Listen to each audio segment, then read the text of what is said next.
So my wife and her best friend, I showed her this Kickstarter of the SIPA SUP, and one thing that she liked about it is that it was powered and can help her go against the wind and keep up.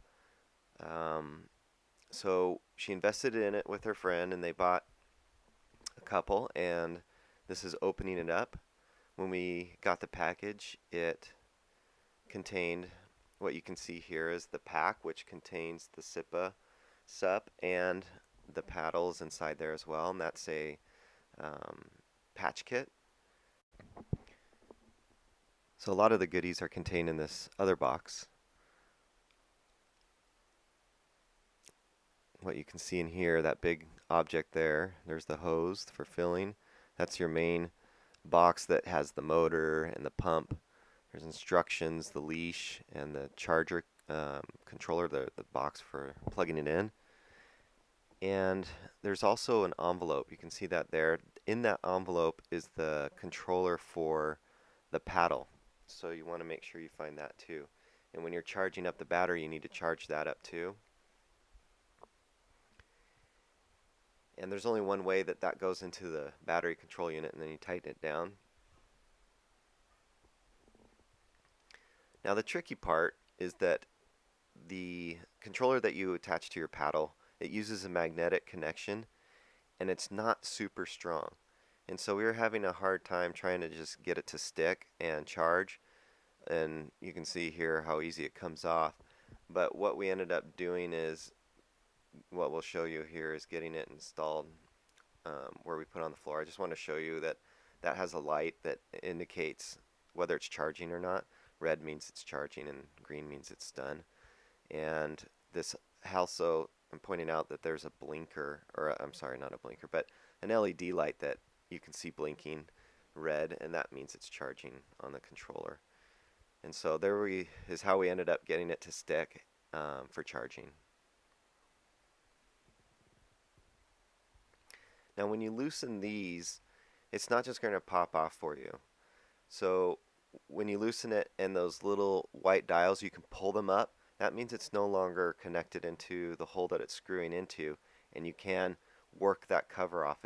It's almost like sucked down like a vacuum. And so see how it pulled up right there, and then I just put my thumb on the outside and then prop it up. And in here you can see where the battery goes. There's um, right there's the air where you attach the air hose, and there's the connection for the battery from the controller to the battery, or the motor to the battery. And there's neoprene on either side of that that keeps it there. And now we're going to unwrap the SIPA SUP.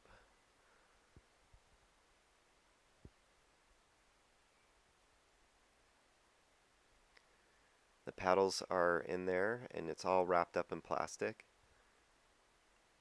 And because we are early supporters and official backers, we got to do little names on the paddle. So those plastic, or those pieces that she just removed, those cover the fin box and the air hose pump, and that's great to keep to protect it when you rewrap your board. You can see the controller slides on to the paddle when it's up the top part, and there's a couple Allen keys that you can tighten once you adjust the height. And the height of the paddle should be approximately 6 inches above your head. Now that piece that she's trying to put into the middle section, it really only works one way, and you'll see that the paddle side's not going into it. And so we had to flip it around in order to get it to go in properly.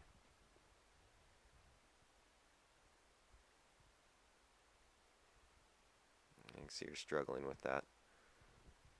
That's when we realized that we needed to turn it around.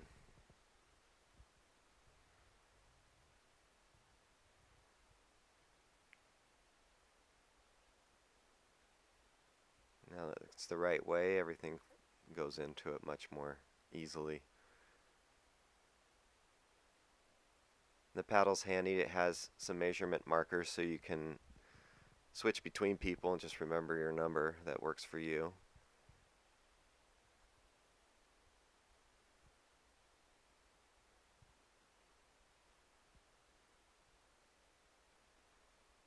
And so here she is measuring for her, which pretty much takes it down most of the way. Here we are putting in the charged battery to inflate the SUP. As you connect the battery, you'll see a bunch of lights blinking. That'll show you that you got power. She was having a hard time. There it is connected.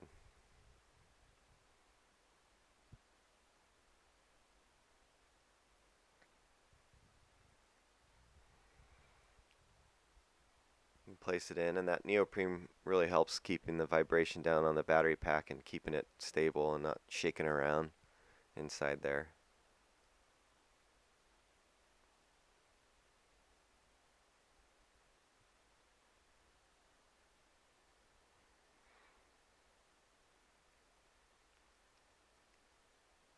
Now when you attach the air hose, it's easiest to attach it on the controller unit or the pump unit first, because you can twist the hose or let the hose twist around you as you're screwing it on. And it's just a quarter turn valve at the bottom, and so it attaches quite easily. When you open up the valve, you'll see there's something that goes up and down on a spring that with the yellow cap, that needs to be up. Otherwise you won't inflate. It's just too much pressure on it. So you just flip it on like that. And you have to hold the button down, the power button down, for 5 seconds. And if you hold it down for 3, it starts the motor. So you need to hold it down for 5, and I'll let you hear what it sounds like when it starts up. If you hear that noise, that's the motor, so it didn't start properly.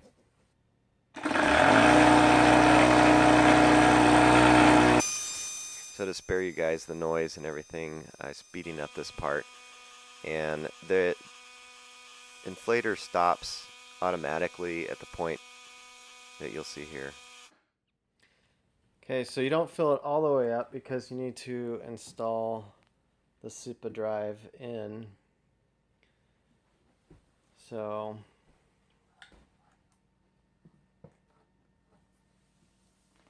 when you do this, you want to make sure the hose stays straight and you don't kink it.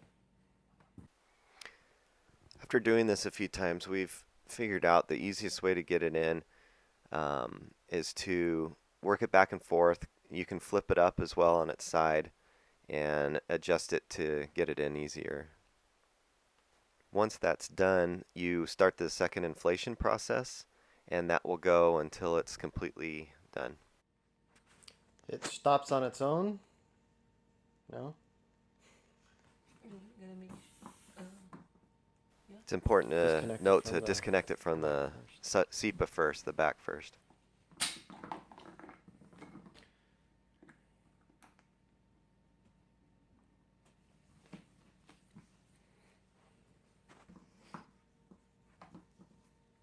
Okay. Now screw the top on.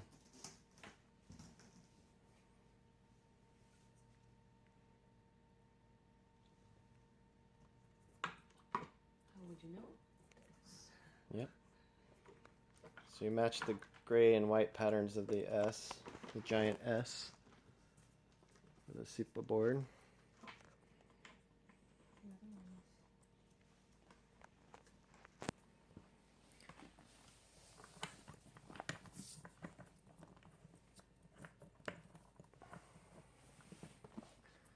Okay, so now we'll flip it over so you can see the motor run.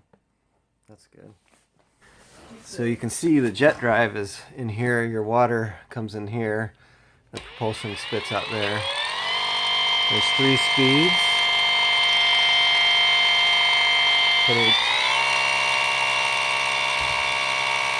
That's 2. There's 3. Here? Yeah. So the fin is in the bag in here.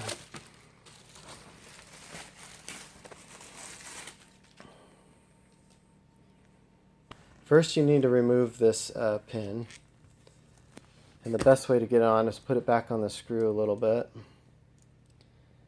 There's a little groove right here that's open more.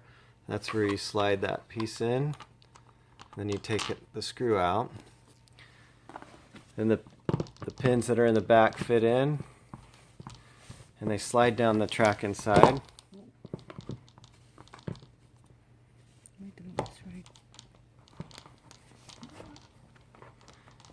That's good. You don't have to go all the way back. And then you line up that little box back to it where you need to, and then you stick that in and you just tighten it up.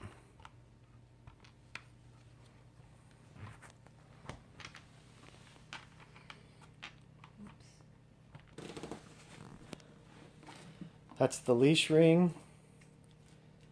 So we get the leash out, Velcro that on, you're all set. So here we are taking it down. When you open up the valve here, you push that down and you can twist it, and that'll keep the valve open and release the air inside.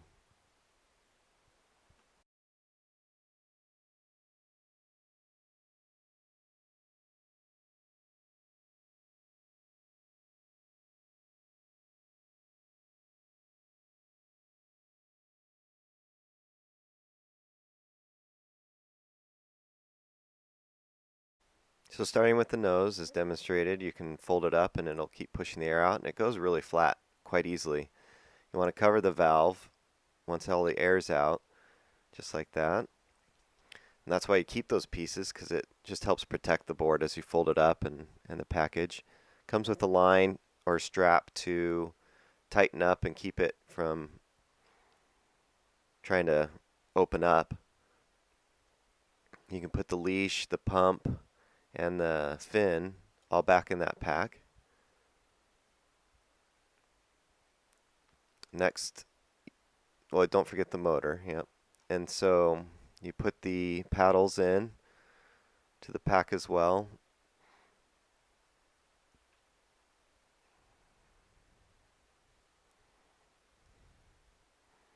And there's little tie downs to help keep everything nice and snug.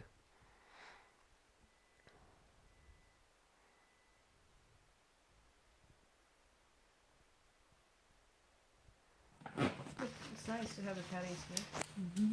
So the whole thing packed together has these nice pads and the shoulder straps, so it's comfortable to put on and wear down.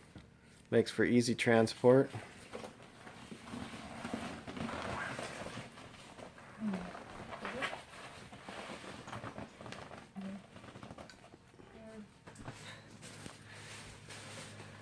How's it feel? Is it heavy? Once it's adjusted, it'll feel better. So shall we try it in the water? Sure.